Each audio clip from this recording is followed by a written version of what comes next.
You're... me? In a way, yes. In a way, you should die.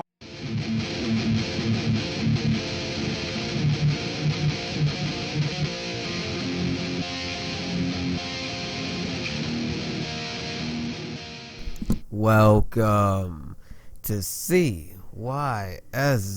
Gaming. This is your host, the King Paradigm. Bringing some more combat gameplay here. So, today we're going to talk about conditioning your opponents, which basically is a big thing in this game. Like, a lot of the fights that you have are all based off of how well you've been conditioned or how you've been conditioning your opponent. For an example of conditioning is like characters like Melina. Pretty much any character with a good wake up will wake up, but Melina can wake up with a regular ball roll because it's 6 frames and low profiles, which low profile basically means it basically goes under every single thing in the game damn near. Like if you're doing a combo and you run to Melina trying to do a combo, she can just roll you out of it. So the best thing to do with Melina is to run up and block and just keep doing that, and eventually you condition the Melina player not to wake up and roll, because then they'll be like, I don't want you to block, and then you get a full combo on me basically. Like Ermac's Mystic players, you want to get them off all their meters, so you pressure them. You basically first you disrespect the effort. Well, you test the waters first, so you pressure them and then you block, and if they don't do it, okay. Then you just start disrespecting it. Like you just start destroying them, and not even if they got 3 bars of meter, just keep pressuring them. And if they do it twice, like knock them down twice with a combo and then block. Because most likely the third time they'll wake up and push, or even the second time they'll wake up and push. And then now you're conditioning them not to do it, because now it's like, oh shit, I wasted his meter, he blocked it. You see what I'm saying? So you're trying to condition them to not do things. Also, with like the 50-50s in this game, you want to condition the opponents to basically, like, you want to use lows, and you want to use lows a lot. So you want to mix it up, lows and overheads. Like you might want to do the entire match and just do it all overheads. That way, when a low comes, they're not gonna see it coming because you condition them to block overhead basically. Like I know one thing that Revan Leafin does, like, because right now he's pretty much like the best Tanya. And one thing he does really good is like he'll do a back 3 with Tanya, which is like a low kick, and then he'll go into like an overhead drill and do an instant overhead drill. So like you get conditioned to not block low because you don't want to get hit by the drill because it's instant. It's like the back 3 hit your leg, you're like, oh shit, I blocked it, then you get hit by a drill.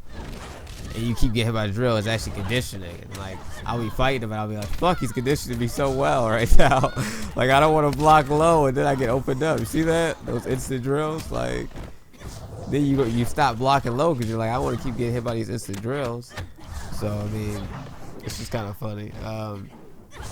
Also, like jumping, you know, there's some players that you play in this game that like the anti-air, like they're really good at anti-air. So instant drills. So what you do to stop the anti-airs is you would do a jump kick instead. Because if you jump in with a kick instead of a punch, it's harder to anti-air because the kick has a bigger hitbox when it's coming down on the opponent, so they can't anti-air quick enough. Basically, like you basically kick somebody before you even touch them in this game. So you condition them by doing that, because then they're like, okay, I don't want to get hit by a kick, and now you jump in with a punch, and now you actually condition them to not anti-air you anymore. There's that. Also, like, I remember when I was playing in a tournament, I was using Reptile against a Scorpion Hellfire player, and normally when I knock someone down Reptile, I do a pounce and it'll fly. I would do that flip and then hit the person, but Scorpions always wake up with Flame Aura, so basically they wake up with that. I do a pounce, they put me in a restand. That's 36% of my health. So I don't want to take that damage. So what I did from learning the matchup was I would just spit instead of doing a pounce. So every time they wake up with it, they hit by the spit. And eventually, when the person that was playing Hellfire woke up, when they stopped waking up with the Hellfire because I kept spitting them. And then I started doing pounces. So I was actually getting free pounces now. I just had to condition him not to use his move anymore. And that basically was like a successful condition. Like I actually successfully conditioned him not to use what he wants to actually use, basically. It's actually really interesting.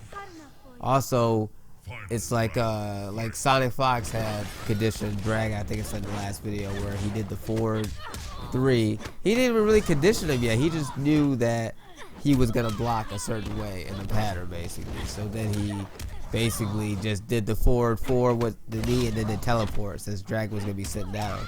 It's almost like he like Dragon kind of screwed Dragon up, because he already thought that Sonic was gonna do the whole combo. He was gonna get a full combo punish easy, free.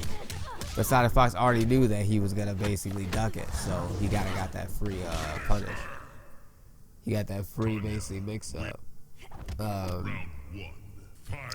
Basically, that's basically how the conditioning works in this game. Like, there's countless examples of conditioning. Like, even that string, you can backdash out of it. Like, I could easily, if I would have knew, if he keeps backdashing it, he's conditioning me, telling me he's gonna backdash it. I just backdashed it. But if he actually knew I was gonna backdash it, he could just stop the string, not finish it, and just do the forward 2, which is that punch string that Tanya does. That's forward progressing, and get a full combo punish off of me backdashing. And that's like the part of conditioning with Tanya. Like, you would just do the string. Like, if they know the gap, you wait for the backdash and then you punish. Like, I would face a Melina player, and Melina, her roll is so fast that she can actually roll Tanya out that gap.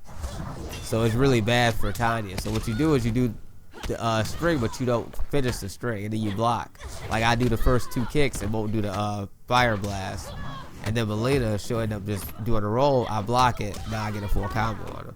And now it's conditioning the person I'm fighting to not do the roll anymore through that gap, because they don't want me to block it and get a full combo. So now they end up taking the chip, or they end up backdashing and not have to deal with it at all. But a backdash isn't safe if you know that if you do a backdash during the gap. If you backdash during the gap and I do the forward 2, I can punish your backdash because you got to recover from the backdash. So it's a lot of conditioning.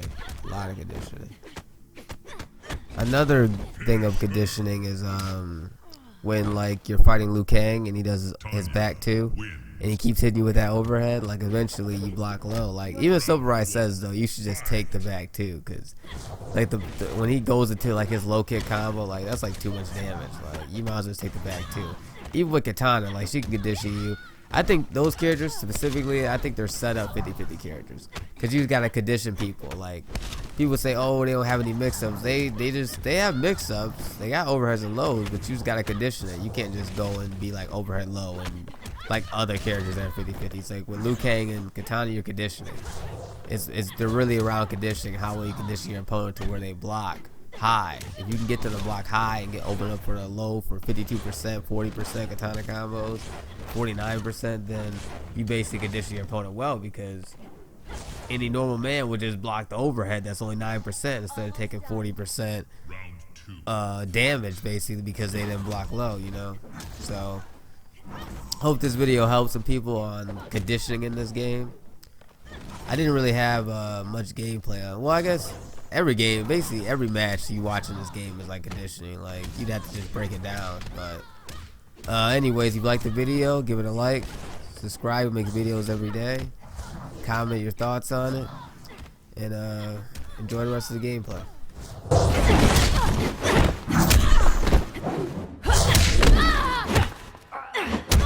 Down again. Finish her!